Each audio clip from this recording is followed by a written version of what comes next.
Ya, sebelumnya Assalamualaikum warahmatullahi wabarakatuh. Selamat pagi dan salam sejahtera untuk kita semua.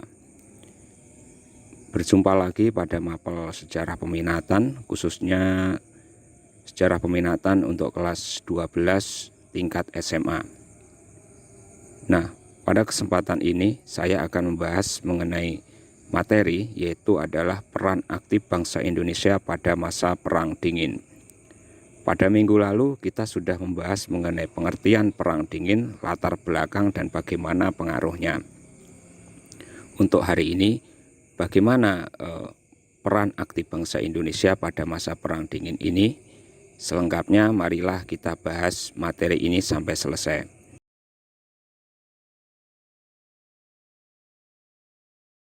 Nah, jadi sebagai negara yang baru merdeka, Indonesia tidak luput dari pengaruh negara yang terlibat pada Perang Dingin. Artinya, negara yang baru merdeka ini menjadi ajang perebutan hegemoni antara negara-negara adidaya. Nah, kemudian untuk mengantisipasi hal tersebut, maka sejak proklamasi kemerdekaan Indonesia, Indonesia menerapkan kebijakan yang disebut politik bebas aktif. Nah, apa itu politik bebas aktif? Nah, bebas di sini artinya adalah tidak terlibat pada pihak manapun yang sedang konfrontasi. Kemudian aktif artinya adalah turut serta dalam menjaga perdamaian dunia. Nah, kebijakan ini menegaskan bahwa Indonesia tidak ikut dalam blok manapun, karena cita-cita bangsa Indonesia adalah turut serta mewujudkan perdamaian dunia. Nah, untuk mewujudkan cita-cita tersebut, dalam skala internasional, Indonesia, Yugoslavia, India, Mesir, dan Ghana memprakarsai terbentuknya Gerakan Non-Blok atau GNB. Sedangkan dalam skala regional, Indonesia memprakarsai terbentuknya organisasi ASEAN. Nah, jadi secara garis besar, peran aktif bangsa Indonesia pada masa Perang Dingin ini dibagi menjadi dua, yaitu dalam skala internasional dan yang kedua adalah dalam skala regional. Nah, dalam skala internasional ini contohnya adalah dalam gerakan non-blok. Nah, apa itu gerakan non-blok? Mari kita lihat pada slide berikut ini. Jadi gerakan non-blok atau GNB adalah organisasi internasional yang berkeinginan untuk terlepas dari kekuatan blok manapun. Nah, blok yang dimaksud di sini adalah blok barat yang dipimpin oleh Amerika Serikat dan blok timur yang dipimpin oleh Uni Soviet. Kemudian apa yang menjadi latar belakang terbentuknya gerakan non-blok ini? Nah, yang menjadi latar belakang terbentuknya gerakan non-blok ini adalah kejenuhan akibat pengkotak-kotakan kekuatan berdasarkan perbedaan ideologi yang membuat negara berkembang sulit untuk membangun ekonomi negara. Yang kedua adalah kekhawatiran terjadinya perang nuklir sebagai akibat Perang Dingin, karena Amerika Serikat dan Uni Soviet sama-sama mempunyai senjata nuklir yang setiap saat dapat diluncurkan. Kemudian, bagaimana terbentuknya gerakan non-blok tersebut? Nah, jadi pada mulanya gerakan non-blok ini berawal dari sebuah konferensi yang dilaksanakan pada tanggal 28 April sampai dengan Mei 1954 di Colombo, Sri Lanka. Dan pada konferensi ini dihadiri oleh satu, yaitu Ali Sastro Amidjojo, Perdana Menteri Indonesia. Dua, yaitu ada Jawaharlal Nehru, Perdana Menteri India.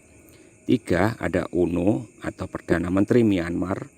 4, ada Muhammad Ali, yaitu Perdana Menteri Pakistan. Dan 5 adalah Sir John Kotelawala, yaitu Perdana Menteri Sri Lanka.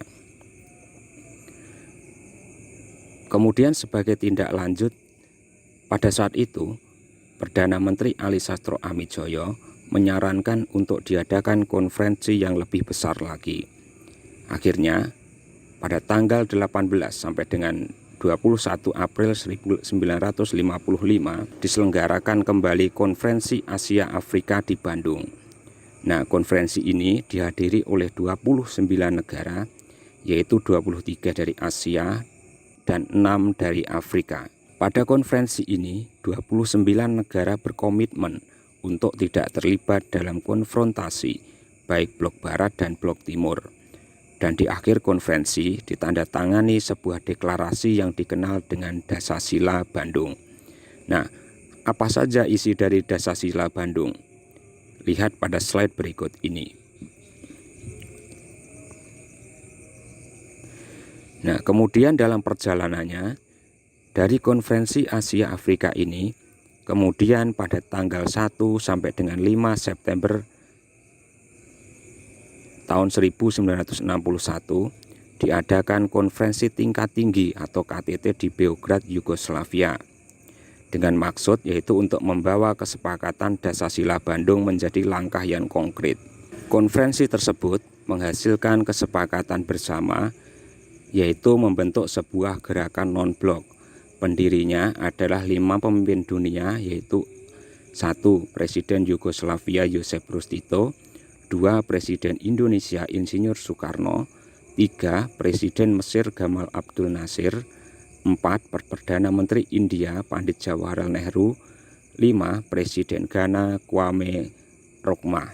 Selanjutnya, bagaimana eksistensi gerakan non-blok setelah Perang Dingin dan bagaimana peran Indonesia pada saat itu? Nah, jadi eksistensi gerakan non-blok terlihat pada pertengahan 1970-an. Jadi pada tahun itu, isu ekonomi mulai menjadi perhatian gerakan non-blok. Mengatasi hal itu, maka GNP dan kelompok 77 mengadakan pertemuan membahas masalah ekonomi dunia.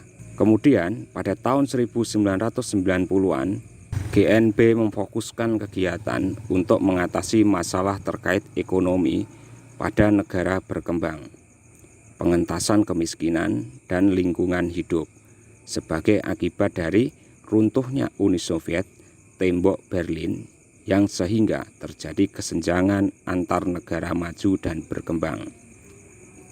Lalu apa saja peran Indonesia pada saat itu? Jadi peran Indonesia pada gerakan non-blok ini terlihat selama memegang kepemimpinan GNP pada tahun 1992 sampai dengan tahun 1995. Jadi selama 3 tahun masa kepemimpinan Indonesia ini, GNP dinilai berhasil memainkan peran penting dalam percaturan politik dunia, yaitu melalui Jakarta Message. Indonesia memberi warna baru pada gerakan ini.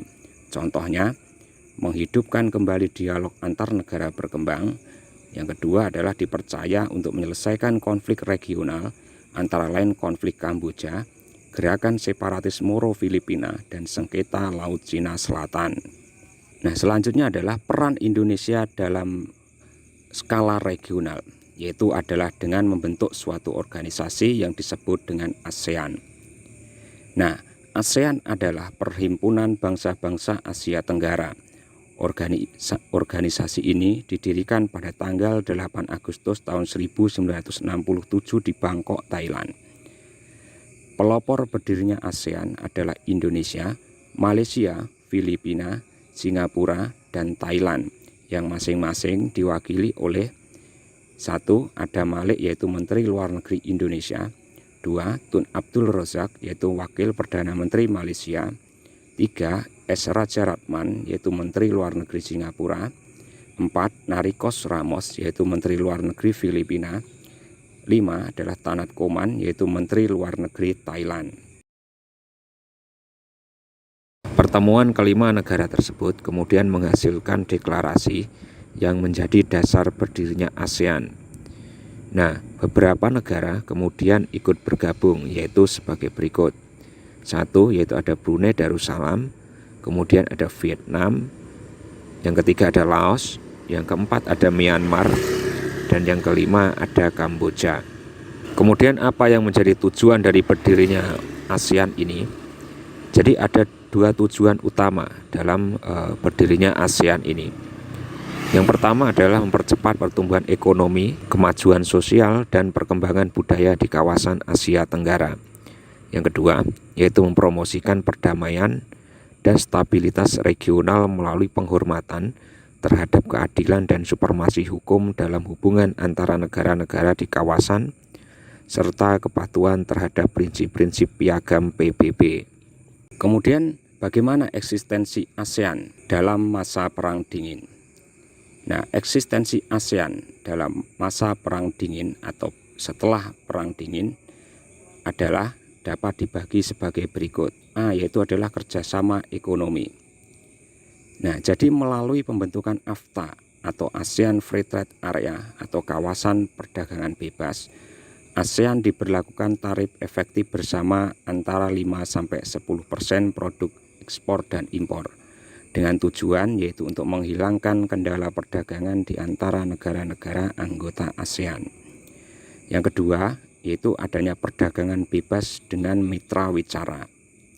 Kemudian yang ketiga, yaitu kerjasama di sektor industri yang berupa sektor transportasi dan telekomunikasi, pariwisata, dan keuangan.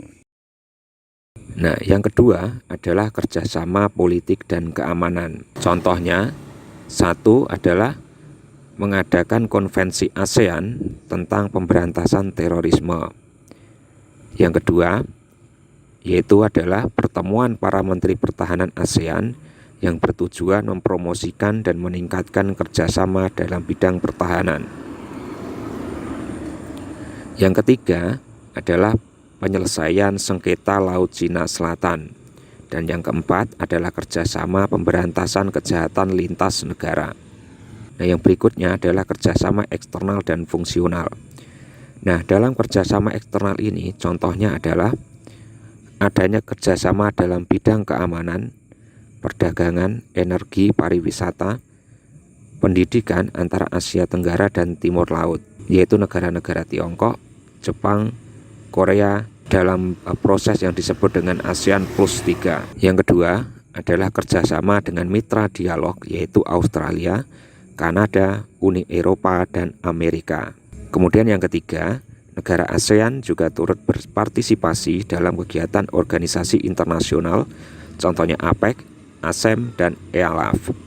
Sementara dalam fungsional, kerjasama ASEAN mencakup dalam bidang kebudayaan, penerangan, pendidikan, lingkungan hidup, iptek, penanganan bencana, dan pembangunan sosial.